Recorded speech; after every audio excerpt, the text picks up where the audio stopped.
Hello viewers, నేను మీ doctor Santosh, maxillofacial surgeon and implantologist at Elident hospitals. We are located at Kondapur, Kukatpally, Banjara Hills, Manikonda and Kompally also. ఈరోజు మనం ఈ వీడియోలో లానాప్ అనే ఒక ప్రొసీజర్ గురించి మాట్లాడిపోతున్నాం. అంటే యూజువల్గా మన గమ్ ఇష్యూస్ ఉన్న వాళ్ళకి, అంటే గమ్ బ్లీడింగ్ కానీ లేకపోతే గమ్ ఇన్ఫ్లమేషన్ కానీ బ్యాడ్ బ్రీత్ కానీ ఉండే వాళ్ళకి ఈ కంప్లైంట్స్కి మనం నార్మల్ డెంటల్ స్కేలింగ్ అంటాము, డెంటల్ క్లీనింగ్ అంటాము.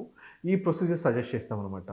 సో ఇట్లా కాకుండా యూజువల్‌గా గమ్ ఇన్‌ఫ్లమేషన్ ఎక్కువున్న మంది, అంటే ఈ టీత్‌కి, గమ్‌కి మధ్యలో గ్యాప్ లాగా వచ్చి పాకెట్ అంటాము. సో అట్లా పాకెట్ ఫార్మ్ అవ్వడం గానీ, సో బ్లీడింగ్ అనేది ఎక్కువున్నప్పుడు, మన బోన్ లాస్ కూడా ఉన్నప్పుడు ఈ లెనాప్ అన్న ప్రొసీజర్ చేస్తాము. ఈ లేజర్ అసిస్టెడ్ ఈ ప్రొసీజర్‌కి, అంటే లేజర్‌తో ఉన్న ఈ ప్రొసీజర్‌కి డిఫరెన్స్ ఏంటంటే, మనం వన్స్ నార్మల్ క్లీనింగ్ చేసిన తర్వాత ఈ లేజర్ అనేది గమ్స్‌కి, టీత్‌కి మధ్యలో పాస్ చేస్తాము.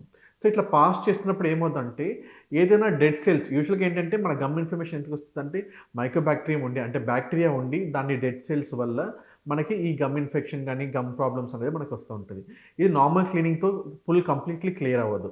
సో, మన నార్మల్ క్లీనింగ్‌తో పాటు ఈ లేజర్ ప్రొసీజర్ కూడా చేస్తున్నప్పుడు ఏమవుద్దంటే, గమ్ ఇన్ఫ్లమేషన్, అంటే ఆ చిగురు ఇన్ఫెక్షన్ ఉన్న పేషెంట్స్‌కి టీత్‌కి, గమ్‌కి మధ్యలో ఈ లేజర్ అనేది పాస్ చేస్తాము. ఈ లేజర్ పాస్ చేస్తున్నప్పుడు ఏమవుద్దంటే, ఏదేదో డెడ్ బ్యాక్టీరియా గానీ, లేకపోతే మైకోబాక్టీరియం గానీ ఏదేదో ఉందో అది మొత్తం డెడ్ అయిపోయి, మన టీత్‌కి, గమ్‌కి ఒక కొత్త అటాచ్‌మెంట్స్ అనేది కొత్తగా ఇండ్యూస్ అవుతది. అంటే న్యూ అటాచ్‌మెంట్ అనేది మనకు స్టార్ట్ అవుతది. అది ఓన్లీ లేజర్‌తోనే మనకవుతది. సో, మీకు ఇట్లాంటి ఏమైనా ఇష్యూ ఉంటే మన ఎలిడెంట్ డెంటల్ హాస్పిటల్‌కి కాంటాక్ట్ చేయండి. ఏమైనా డౌట్స్ ఉంటే కింద కామెంట్ సెక్షన్‌లో కామెంట్ చేయండి. అండ్ ఛానెల్‌ని సబ్స్క్రైబ్ చేయకపోతే మా ఛానెల్‌ని కూడా సబ్స్క్రైబ్ చేయండి. Thank you.